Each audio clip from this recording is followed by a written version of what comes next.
बिस्मिल्लाहिर्रहमानिर्रहीम। शुरू अल्लाह के नाम से जो बड़ा मेहरबान नहायत रहम करने वाला है। अस्सलाम वालेकुम, वेलकम टू माय किचन। आज मेरे किचन में बहुत ही यमी से चिकन एग सैंडविचेस बन रहे हैं जिनको बनाना बहुत आसान है।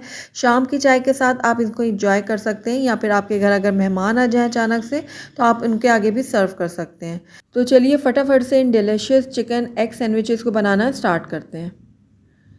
तो चिकन एग सैंडविचेस बनाने के लिए सबसे पहले हम इसकी एक सॉस ही तैयार कर लेंगे। तो उसके लिए मैंने एक बाउल ले लिया और इसके अंदर 1 कप मैं डाल दूँगी मेयोनीज़। मेयोनीज़ डालने के बाद इसके अंदर हाफ़ टी स्पून मैं डाल दूँगी मस्टर्ड पाउडर। इससे बहुत ही अच्छा फ्लेवर आएगा हमारे सैंडविचेस में। चिकन पाउडर लिया मैंने आधी छोटी चम्मच और चीनी भी यहाँ पर मैंने आधी छोटी चम्मच ही लिया है और साथ ही 1 चम्मच मैंने छोटी ले ली है काली मिर्चों का पाउडर। अब सारी चीज़ों को मैं बहुत अच्छे से मिक्स कर लूँगी। तो ये देखिए सारी चीज़ें बहुत अच्छे से मिक्स हो गई हैं और इसका एक ज़बरदस्त सा सॉस तैयार हो गया। तो इसको मैं एक तरफ रख देती हूँ और दूसरी तरफ मैंने यहाँ पर बॉयल एग ले लिए हैं। 5 अदद अंडों का मैं यहाँ पर इस्तेमाल कर रही हूँ। अब इन अंडों को हम मैशर की मदद से अच्छे से मैश करेंगे। बहुत ज़्यादा भी हमने इसको हलवा नहीं बनाना, बस इतना करेंगे कि ये चंकी से रहें, थोड़े छोटे-छोटे से इनके पीसेज़ हों। और अगर आप इससे नहीं करना चाहते हैं तो आप छुरी की मदद से भी कर सकते हैं, बारीक-बारीक इनके छोटे-छोटे टुकड़े कर लें। लेकिन मैशर की मदद से ये ईज़िली भी हो जाएंगे और बहुत जल्दी भी हो जाएंगे। तो ये देखिए इस तरह से होने चाहिए, इनको क्रम्बी होना चाहिए इनको, इस तरह से। तो अब यहाँ पर मैं बॉइल्ड श्रेडेड चिकन डालूँगी और ये मैंने तकरीबन 200 ग्राम चिकन ली थी जिसको मैंने बॉईल कर लिया था थोड़ा नमक डालकर और इसको मैंने डाल दिया। अब बारीक कटा हुआ इसके अंदर मैं डाल दूँगी खीरा। ये मैंने 1 कप के बराबर लिया है। उसके बाद बारीक कटी हुई इसके अंदर गाजरें मैं ऐड करूँगी।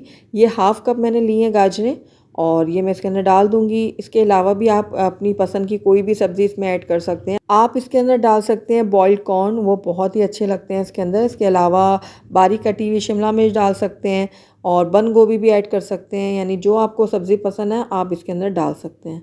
अब इसके अंदर जो हमने सॉस रेडी करके रखा हुआ था ना, वो सारा का सारा डाल देंगे। सॉस डालने के बाद अब सारी चीज़ों को हम बहुत अच्छे से मिक्स करेंगे इस तरह से।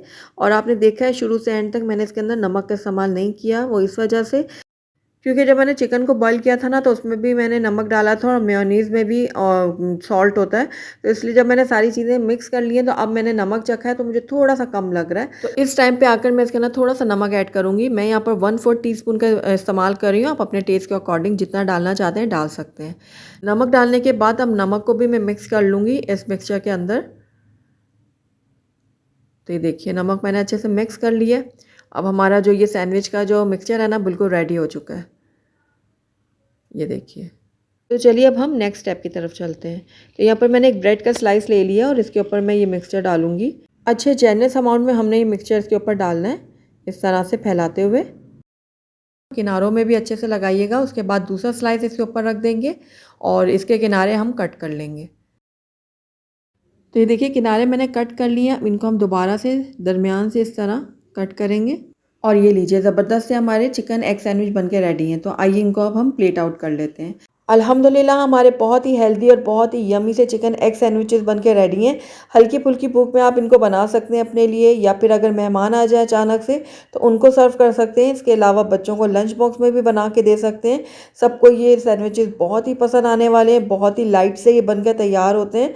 तो ज़रूर ट्राई कीजिएगा आप मेरी इस रेसिपी को। अगर आपको मेरी रेसिपी पसंद आई है तो इसको लाइक करें, अपने दोस्तों के साथ शेयर करें और अगर पहली दफ़ा मेरे चैनल पे आएँ तो काइंडली इसको सब्सक्राइब भी कर लें और साथ ही बेल आइकन को भी प्रेस कर दें ताकि मेरी हर नई आने वाली वीडियो की नोटिफिकेशन सबसे पहले आप तक पहुँचे। और कमेंट करके मुझे ज़रूर बताइएगा कि आपको मेरी रेसिपी कैसी लगी। साथ ही मेरे फेसबुक और इंस्टाग्राम के पेज को लाइक करना मत भूलिएगा। Thank you for watching. अल्लाह हाफिज़।